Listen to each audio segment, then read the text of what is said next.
BNS. Coach, take a look at the quarterback race. What are you seeing, and what should we take away from what we saw Saturday?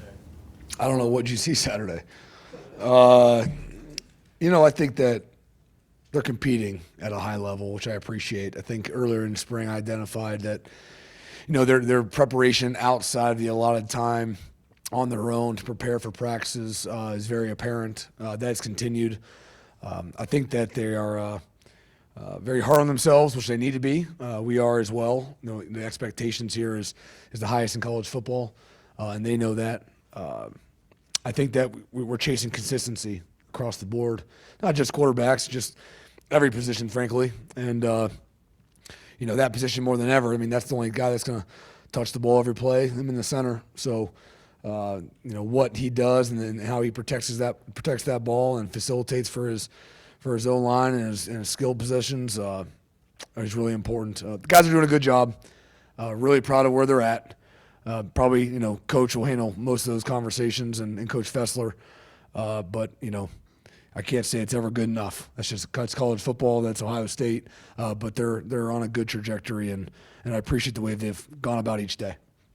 Dan Holt, 11 Warriors. Ryan, how do you feel like the depth is coming along at wide receiver? Are you seeing, those 4, 5, 6 guys that you want to have there? Yeah, I think there's definitely a group, I should say, forming. How deep that is, I'm not fully sure yet. I mean, it's definitely coming along. Very encouraged with the young guys, though. The freshmen that have come in, they're competing.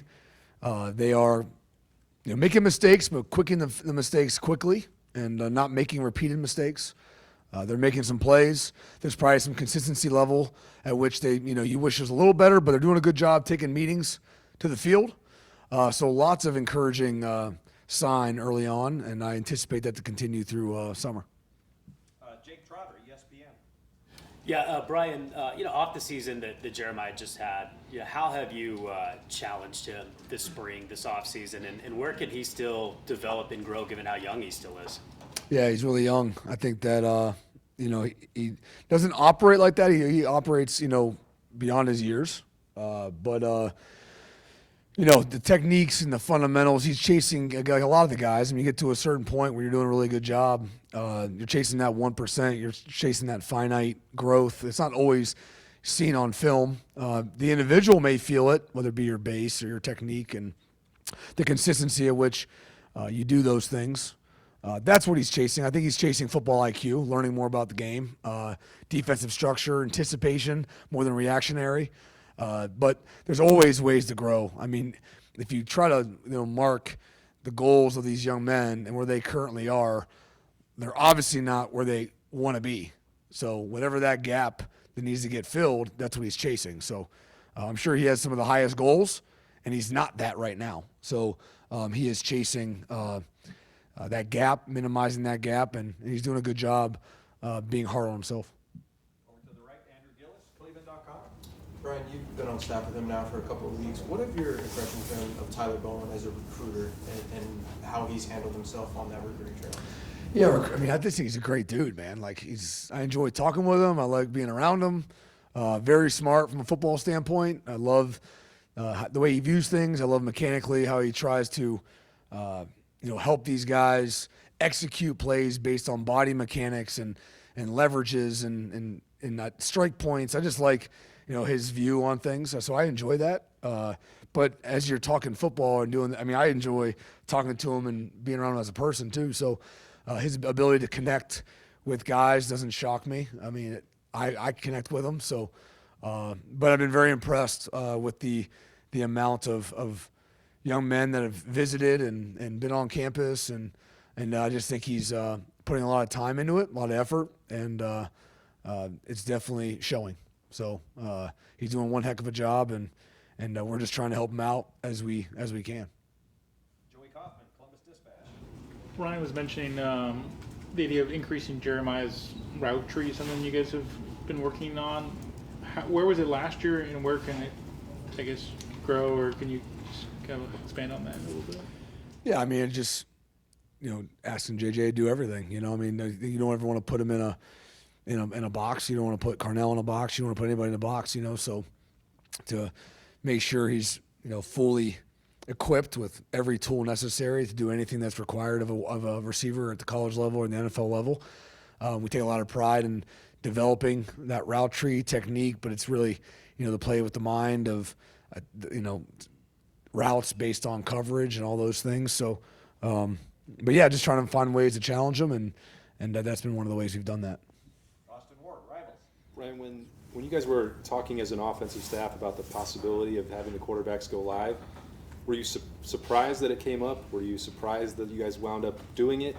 What were the deliberations? I'm surprised it's even a conversation. Like, it should always be live. That's how you play football. So, obviously, there's a proximity to the season, which is a little reckless. I understand that. But in spring, when you're competing for jobs, I mean, if I'm a quarterback, I'm asking to be live so I can show him how I'm different than, anyone that can't be live. You know what I mean? You're always trying to find an edge. And if you're never fully live, I don't think you fully give guys opportunity to be who they want to be or be who they can be. So that being said, I will cast my vote, but that will not be my final decision on that. But I will cast my vote. The guys have handled it well. It was good for all parties involved. And the more we can do that, the better. But I'm sure that is coming to a close here very quickly. So. Pat Murphy, 24/7. Brian, Jeremiah off the field, we saw after practice on Saturday, the mob that came to get autographs and things. When you're working with him on all these things you're talking about, but also dealing with the life of being one of the biggest names in college football, how do you help mentor him in that aspect of things? Yeah, I mean, it's a blessing to be able to be in a position where, can provide insight or I wouldn't say recommendations, but just, give perspective. How he chooses to receive the perspective or not want it or not, I mean, he always does, but which is fine. But to be in that position is really humbling. That being said, he does a really good job on his own. He doesn't need checked on too much. He's really done a great job, again, the way he was raised and his morals and humble and always signing, taking pictures. I'm always trying to be the bad guy for him because he's not going to be. And just says, again, more about his character. But he's not the only – he's not the only guy. Any guy would kind of do that. We have a group full of awesome young guys, but Jeremiah's done a great job with it, handling it. And it's definitely growing at an exponential rate, to say the least. But I think he's built for it, and he's been handled at a high level. But those around him, we're trying to help him out a little bit. Yeah. Cody Girdman, Buckeye Huddle. What made Quincy the first freshman to lose his black stripe this year? Yeah, that's a good question. I think that, frankly, I'm not really fully involved with that. So I can be, but I wasn't. I think that people on the outside, whether it be defense or even Coach Day or anybody, brought it to my attention. We were kind of just going about practice, and that's our expectation, to make plays, not make mistakes. And he was starting to make a lot of plays consistently. And I think the consistent level that he's been as a person, being on time and doing his job description on each play, and the ball is coming your way, you're making some big plays, and it starts being seen by your peers, and your peers start asking for it. They start barking, get his stripe off, all those kind of things. That's the ultimate sign of respect, I think, when your peers go to your bat, and he's not going for his bat. No one else, people are bringing it to your position coach. I think it speaks volumes of the general respect that you're earning through the process. So I think something like that happened, and it was well deserved based on his peers and the other coaches. Stefan Kreisnig, Cleveland.com. Ryan Day was talking about how impressed he's been this spring with Austin Saraville, all that he's been able to do, and Tyler Bowen was talking last week about the importance of the cross training and all that goes into that. Just how much have you seen Austin benefit from this spring and everywhere that he's been, and how big of a piece do you think he's going to be regardless of where he fits on this offensive line?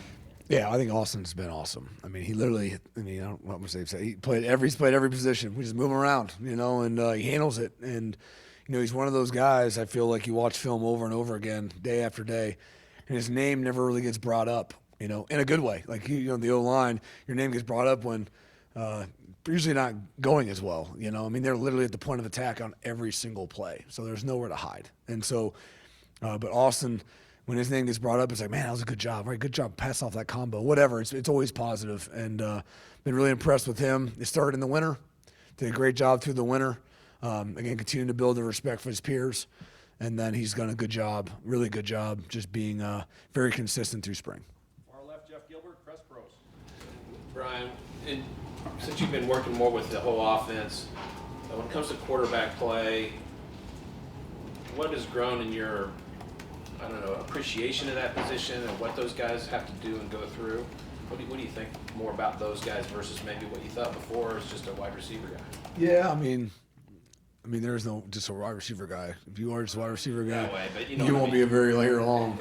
It's all about quarterback play, So I think in that same world, though, to the point is that, in order to be a great receiver or receiver guy, whatever you want to call it, there's only one page, it's the quarterback's page. So everything is based off them. Whether it be their progression, their timing, the stresses they have is what we're trying to minimize. So if you don't fully understand the quarterback play, it's hard to, maximize receiver play, I think.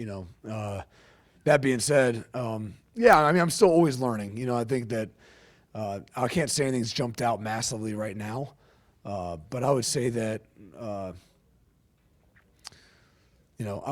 guess I would say the preparation level, what is required to execute and play at a high level is just not capable in the allotted time, right? There's only so much time we're allowed to be with players. If you're not willing to spend, your own time getting prepared for practice to maximize one's ability, there's a good chance you're not going to maximize your ability. So, other positions, O-line, same thing. Receiver play sometimes can get away from it. We do a great job studying and being in the room extra for sure. But the requirement of a quarterback to know, to fix protections, to be our run game coordinator based on the calls, to get us in different checks. There's so much they need to know. And frankly, the O-line's only as good as the quarterback. The receiver's only as good as the quarterback. The offense is only as good as the quarterback. And it's our responsibility to put guys in position to maximize what they're capable of maximizing. But their inability to notice that they need to spend extra time outside the allotted time, I think is critical. And the amount that it takes, I guess I was maybe a little naive to, but the guys are doing a great job doing it. Got time for just a couple more. Coach has got a meeting. Rob Aller, Columbus Dispatch. Yeah, Brian, you guys reached the mountaintop. You got a banner out there, national champs. How do you keep these guys grounded, being in the moment, looking ahead, not back? Are you tougher on them because? No, I think that, I think we have a lot of guys,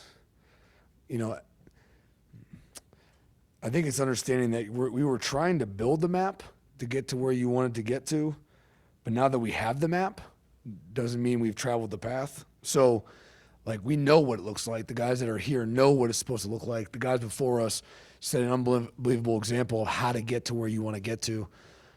So the focus is on trying to replicate what they just did and how they operated. We can't say we've done that right now. So it's very easy to stay motivated because they already know it's not good enough, frankly. And so the last thing they want to do is put in a ton of effort and then not reach their goals. So motivation, I don't think is needed. I think there is a catching up of those that maybe aren't quite sure what it takes, but overall, motivation is not what we've needed. Clarity of message is definitely what we've been focused on, and I think the message is being received. So, not concerned about motivation and the looking back, if you will. I think everyone's pretty focused on being forward and knowing we haven't accomplished anything. So, Stephen Means, Cleveland.com. Who would you say is the leader of your wide receiver room right now? I would say Carnell Tate, Brandon Ennis, probably have done the most outspoken, in the room. I would say that they're doing a good job. Those are probably the two guys that would jump out of my room. Yep. Because Brandon, he's been vocal, obviously. Carnell taking on that role more and being more vocal. He's a good football player, obviously, and there's things he's got to do there, but that process for him and becoming a more vocal leader, for you to say that about him. What was the question? Carnell, what have you seen, the growth part of it? I think he's pulled guys aside, and had one-on-one conversations with them. He's locked into, I think he saw the impact that Emeka made and the role he played, and to think that you're going to lose that and then be a better group probably doesn't mathematically make sense to him. So someone's got to step up in that role. And one, everyone respects him. Two, he knows he's capable of it. And it's just the desire and the appreciation, I think, to be at the older table now, at the older head, and appreciate the way Emeka probably went about his business. And so he probably valued that, appreciated that, and he's just making sure we still have that. Final question, Bill Rubin with the Columbus Dispatch. Could you assess the running back room? I think it's pretty much assumed both those running backs, CJ and James, think that tandem system is probably the way you got to go again. How do you think how is it working? And do you see third and maybe fourth guys popping in there? I think that, in college football, or NFL football, any football really, you got to have depth in the running back room. I think that it's very apparent in the NFL. It's usually a two-back system. Very rarely is it one guy. But in college, I think we saw the benefit of that last year. The ability to complement each other is really important. I think the ability for us to identify what they do great and put them in good positions to be what they are, and what they're best at, I should say, is really important as a coaching staff. I've been very impressed with even the younger guys, Sam and Bo, and the way they've come along. Consistency is still what you're chasing, right? You're always able to. That's why you're here. But how often you do it ultimately dictates how much you play. So, but overall, I think Locke's been on them. They understand the standard in pass pro, and not being a guy we got to sub out because you can't pass protect. So we were blessed, especially with Trey last year and Quinshawn. So, but no, these guys have done a good job. They're competing. They've been very coachable. It's shown up a lot on film. It's always Harlan backs. Every opportunity you get to go live and break tackles really gives you the most feedback on what these guys are capable of. If you're just playing tag out there, you never get any yard. At least you shouldn't. But the running backs, on contact days have done a good job. James has done a really good job growing. Really excited about him. Everyone's really excited about him and CJ. I think ultimately, how good the group be was probably based on, the bottom rising, right? You're gonna have some guys at the top, but where's the floor? And so I think Bo and Sam, those guys have done a really good job, and we need some more guys to get healthy, more guys on campus, but very encouraged. Coach, thank you very much. Thank you.